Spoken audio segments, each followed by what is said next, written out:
Imagine this. October 12, 1492.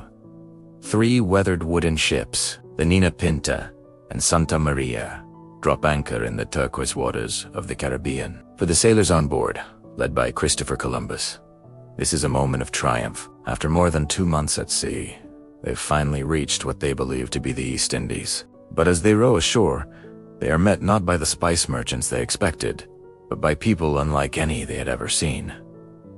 This wasn't just a meeting, it was the collision of 2 separate universes. Let's peel back the layers of this historic first encounter.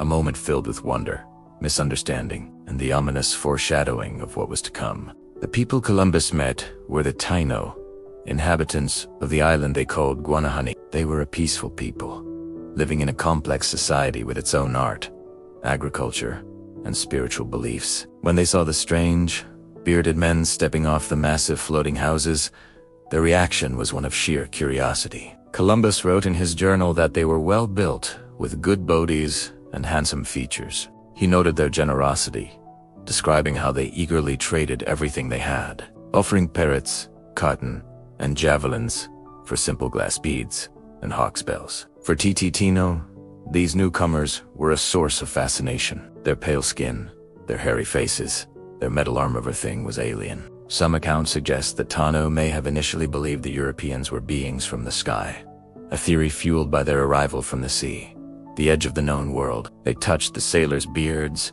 marveled at their clothing, and were astounded by the sharpness of their steel swords, even cutting themselves out of innocent curiosity. There was no initial hostility, only a cautious, open-hearted welcome.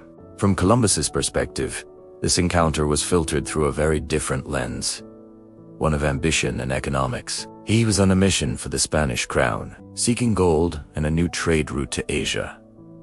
As he observed the Taíno, his mind was constantly calculating their value. He noted the small gold ornaments some wore in their noses, and immediately began asking where to find more. His journal is a revealing document, mixing observations of the people's gentle nature with assessments of their potential as servants. He wrote, "They should be good servants and intelligent, for I observed that they quickly took in what was said to them." This single sentence captures the tragic turn this encounter would take. While the Taíno saw potential friends or even divine visitors, Columbus saw potential laborers and subjects for the Spanish Empire. The curiosity was mutual, but the intentions were worlds apart. One side offered friendship, the other was already planning for domination. The first few days were a fragile dance of cultural exchange.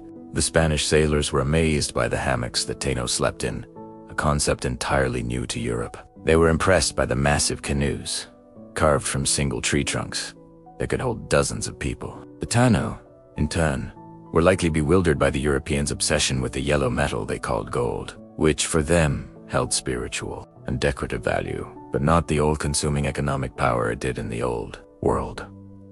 This initial communication was built on gestures and guesses.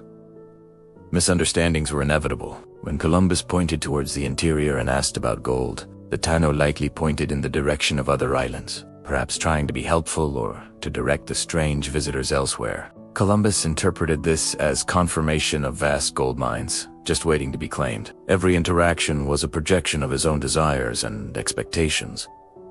The very act of naming was an act of conquest. Columbus immediately renamed Guanahani San Salvador, or Holy Savior.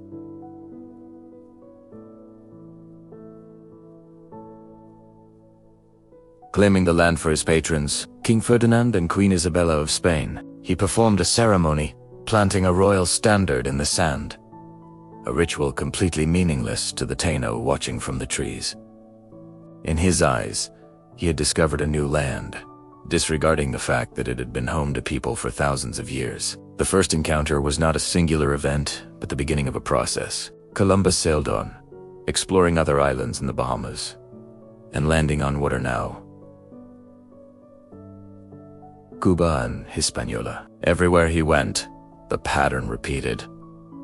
Initial curiosity from the indigenous people, followed by Columbus's assessment of their resources and suitability for servitude. On Hispaniola, he found more gold and established a small settlement called La Navidad, leaving 39 of his men behind when the Santa Maria ran aground. He was to return on his second voyage. When he did return a year later, the scene had changed dramatically. La Navidad had been destroyed, and all the men he left behind were gone, killed in conflicts with the local Taíno, likely sparked by the Spaniards' abusive behavior and insatiable demands for gold and women.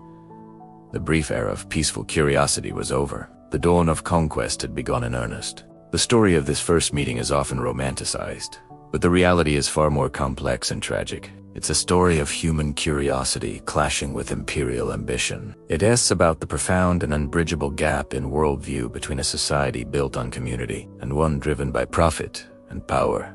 The Taíno people, who numbered in the hundreds of thousands or even millions at the time of Columbus's arrival, were virtually wiped out within a few decades by disease, forced labor, and violence. Reflecting on this moment is crucial. It forces us to ask difficult questions about history, power, and the narratives we choose to tell. Whose perspective do we prioritize? The celebrated discoverer, or the people whose world was about to be irrevocably shattered? The first encounter on that beach in 1492 wasn't the end of a voyage. It was the beginning of a new, often brutal, chapter in human history, the consequences of which are still felt across the Americas today. It stands as a powerful reminder that when different worlds meet, the outcome is shaped not by what we see, but by how we choose to see it. Thank you for watching. If you found this exploration of history meaningful, please consider liking this video and subscribing to our channel for more deep dives into the pivotal moments that shaped our world. See you next time.